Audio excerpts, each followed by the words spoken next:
Alors, hello les gars, comment est-ce que vous allez? J'espère que vous allez tous bien. Bienvenue dans cette nouvelle vidéo où nous allons commencer maintenant à animer sur After Effects. J'ai fait 3 précédentes vidéos où je vous ai montré les notions de base en rapport avec l'interface After Effects.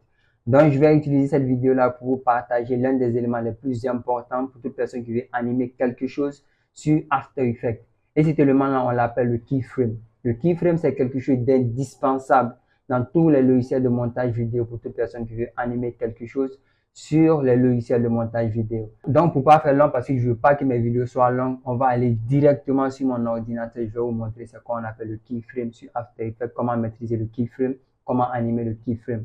Donc, allons directement sur mon ordinateur. Voilà, là, on est sur mon logiciel After Effects. On va préparer notre composition. Là, je vous ai déjà montré comment faire ça. Donc, je vais pas trop m'attarder là-dessus. Je vais aller très vite.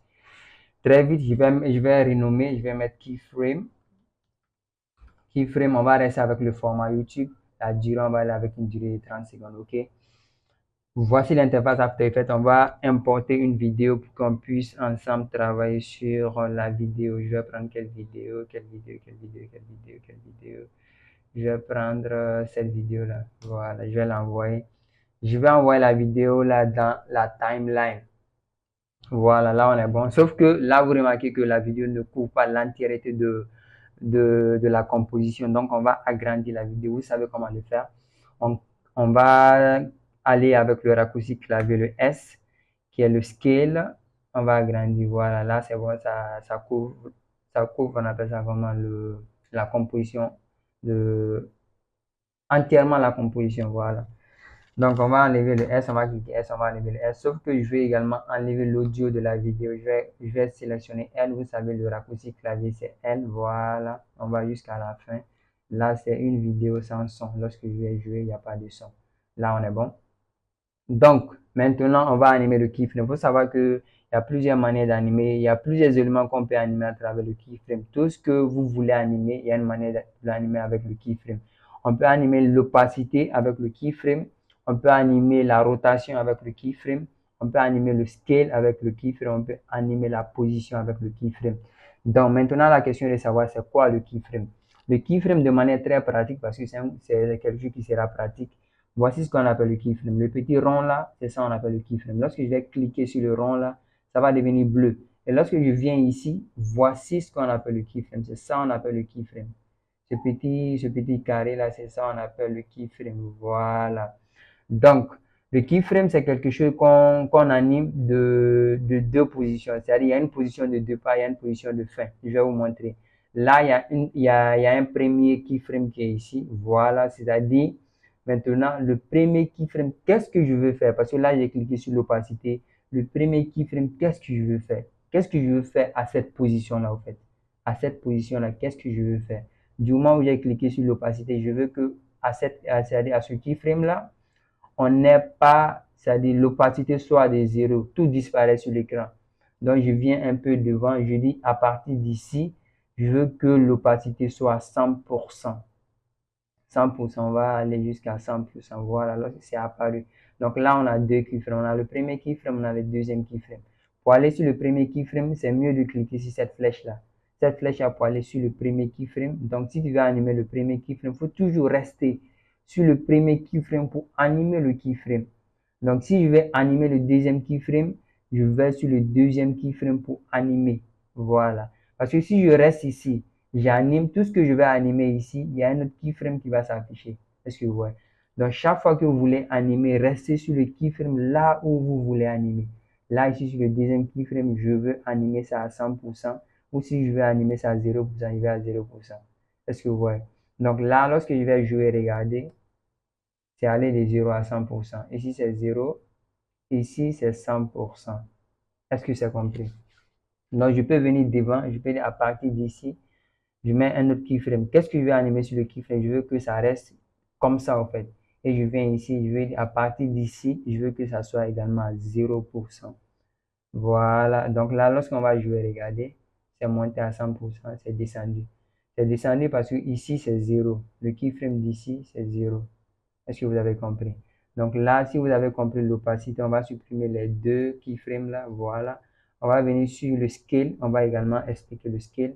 Donc, je peux dire à partir de cette position-là, je veux animer le scale, c'est-à-dire la taille. Donc, je mets un keyframe. Le keyframe de départ, qu'est-ce que je veux? Je veux que la vidéo reste comme ça, la taille reste comme ça. À partir d'ici, je veux que la taille s'agrandisse. Donc, je vais agrandir. Voilà. Regardez, lorsque je vais jouer, on a le keyframe les deux keyframes de l'opacité ici. Voilà. Le scale, à partir d'ici, ça agrandit. Est-ce que vous voyez? À partir d'ici, c'est devenu grand. Est-ce que vous voyez? Je peux ajouter un autre keyframe. J'ajoute un autre keyframe de départ.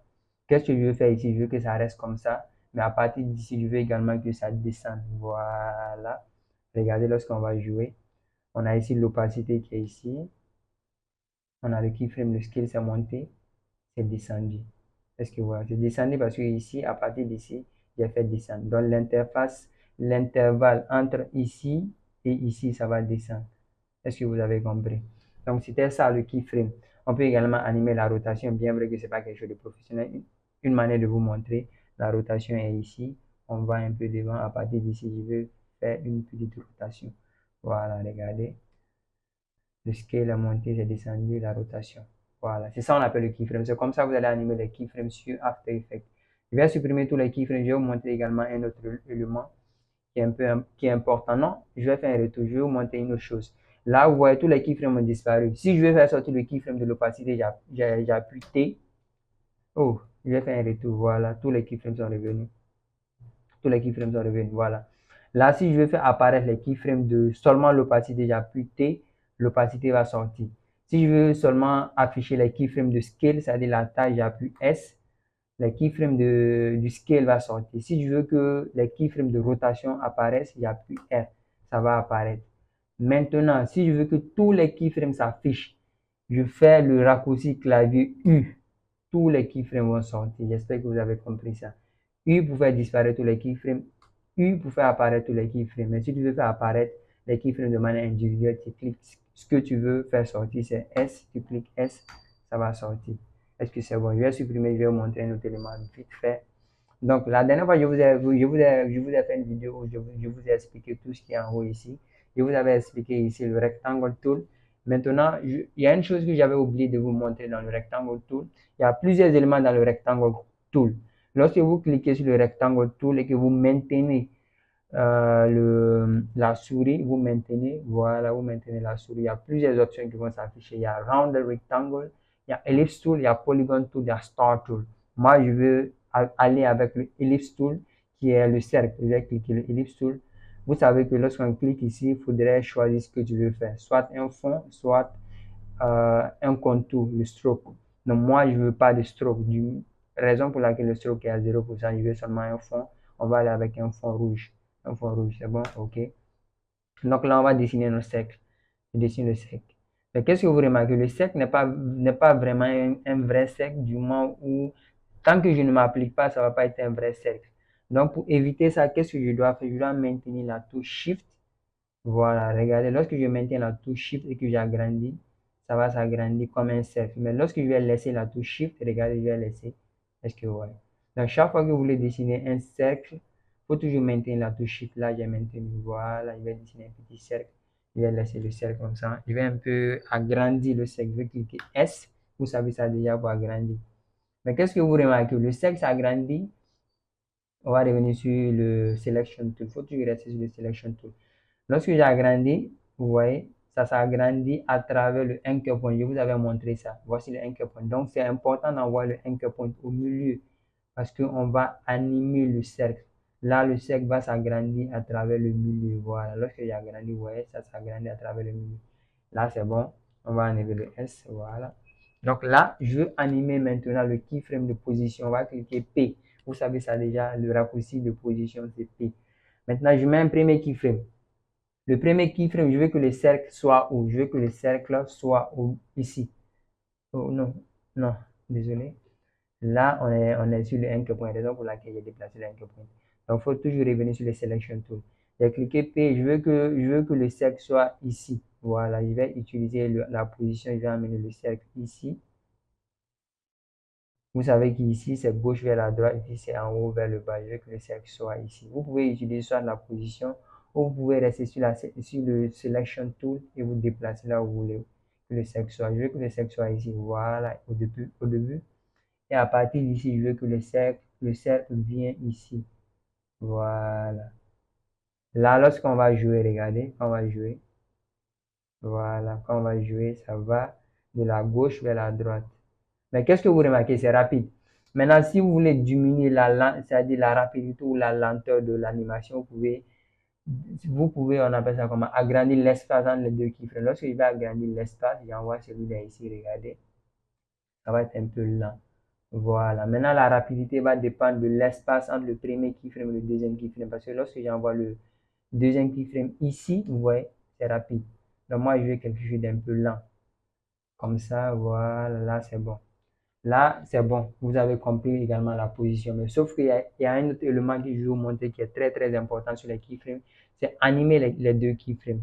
Parce que là, lorsque vous suivez certaines vidéos, souvent l'animation, ça va doucement au début et à la fin, ça va vite. Ou soit ça va vite au début, ça va doucement à la fin. Ça également, c'est une manière d'animer le keyframe. Donc, pour animer les deux keyframes de telle en sorte que ça soit hyper professionnel, ne mettez jamais le keyframe de position comme ça et de laisser les keyframes comme ça. Il faut toujours animer les keyframes. Donc, pour ce faire, qu'est-ce qu'on fait? On sélectionne les deux keyframes. On fait clic droit. Clic droit, on vient à Keyframe Assistant. Lorsqu'on vient à Keyframe Assistant, on fait Easy Ease. Lorsqu'on fait Easy Ease, regardez, les keyframes ont changé. Je vais faire un retour, je vais recommencer. On sélectionne les deux keyframes, on sélectionne les deux keyframes. On fait clic droit, on vient à Keyframe Assistant, on vient à Easy Ease, ou le raccourci clavier c'est F9. Voilà, Easy Ease, F9. Donc là, on a mis le Easy Ease. Maintenant, pour animer les deux keyframes, qu'est-ce qu'on fait? On vient ici, dans Graph Editor. Je clique Graph Editor, c'est-à-dire le graphe là va s'afficher. Si le graphe là ne s'affiche pas, peut-être lorsque vous allez entrer sur After Effects, c'est ça qui va s'afficher. Lorsque vous rentrez sur After Effects, c'est ça qui s'affiche. Qu'est-ce que vous faites? Vous venez ici, dans Choose Graph Type, vous cliquez, vous venez dans Edit Speed Graph. Si c'est en français, je ne sais pas en français c'est quoi, mais si c'est en anglais, c'est Edit Speed Graph. Donc, cliquez si vous êtes en français jusqu'à ce que vous voyez le graphe là, au fait. Donc, lorsque vous voyez le graphe là, sachez qu'il y a deux keyframes. Le premier keyframe est ici, le deuxième keyframe est ici. Voilà. Donc, lorsque je clique sur le premier keyframe, vous voyez comment je peux appeler ça? Le petit trait jaune là va s'afficher ici. Donc, c'est à travers le petit point là que je vais déterminer comment est-ce que je veux que mon animation de départ soit. Si je veux que l'animation de départ soit lent, je vais comme ça. Voilà. Parce que là, le graphe va déterminer qu'est-ce que vous voulez faire. Parce que je vais un peu agrandir, vous allez voir. Voilà. Donc, c'est-à-dire au début, ça va aller comme ça, tout doucement, ça va monter, monter, monter. Donc, c'est-à-dire au début, ça va aller doucement. Et à la fin, ça va aller vite. Regardez lorsqu'on va jouer. Est-ce que voilà, c'est très professionnel. Regardez l'animation ici. Voilà. Au début, ça va doucement. Enfin, ça va vite. Tu fais un retour. Ou soit tu peux faire l'inverse. Au début, ça va un peu vite. Et enfin, ça va doucement. Voilà. Quand vous voulez que ça aille doucement, vous cliquez sur le jaune ici. Vous envoyez le jaune ici. Donc là, c'est comme si ça allait vite. Et ça descendait doucement. Regardez. Est-ce que ouais? C'est aller vite et descendre doucement. Si vous voulez qu'au au début ça va plus vite, vous pouvez venir comme ça. Voilà, quand ça va comme ça, voilà, c'est comme si au début ça va vite, regardez. Ouais, un retour. Donc si vous voulez que ça aille encore vite, vous venez comme ça. Donc là, lors de l'animation, vous allez jouer avec le graphe jusqu'à ce que vous ayez ce que vous voulez. Ou soit vous pouvez faire également comme ça, c'est quelque chose qu'on utilise beaucoup. Ça va, je vais cliquer. Faudrait toujours cliquer que les jaunes sortent d'abord avant d'animer. On peut dire au début, ça va doucement, au milieu, ça va vite et enfin, ça va doucement. Regardez, au début, ça va doucement. Au milieu, à partir du milieu, ça va vite. Voilà, au milieu, ça va vite. Voilà. Donc, c'était ça, au fait, quoi. On revient sur le Graph Editor. Voilà, mais il faut comprendre qu'avant de venir sur le Graph Editor, il faut toujours sélectionner les deux keyframes avant d'aller sur le Graph Editor, sinon ça ne va pas s'afficher. Parce que regardez ici, je reviens ici, si je ne sais pas sélectionner, rien n'est sélectionné. Quand je viens, rien, oh, quand rien n'est sélectionné, quand tu viens, rien ne sort. Mais il faudrait sélectionner les keyframes avant de venir. Et lorsque vous venez, vous devez cliquer, parce que si je ne clique rien, rien ne sort. Vous devez d'abord cliquer sur le point, ou vous pouvez cliquer sur le point, ou soit sélectionnez les deux. Voilà, les deux vont s'afficher avant d'animer. Donc, lorsque vous finissez, vous revenez ici. Vous jouez la vidéo, vous voyez. Si vous êtes satisfait, OK. Ou soit, si c'est encore, si c'est lent ou si c'est très rapide, vous allez diminuer l'espace. Voilà, on va diminuer l'espace. Voilà. Donc, c'était ça. C'était ça. Je veux pas que la vidéo soit longue. Si vous avez des questions, prenez le temps de me poser des questions dans les commentaires. Je vais prendre le temps de vous répondre. Et si vous avez aimé la vidéo, laissez-moi un like. Si vous avez aimé la vidéo, ou soit vous aimez le contenu, abonnez-vous parce que c'est ce genre de contenu que je fais. Les prochaines vidéos, je vais faire plusieurs vidéos je vais faire des vidéos faites pour faire des animations et ensemble nous allons apprendre le logiciel After Effects.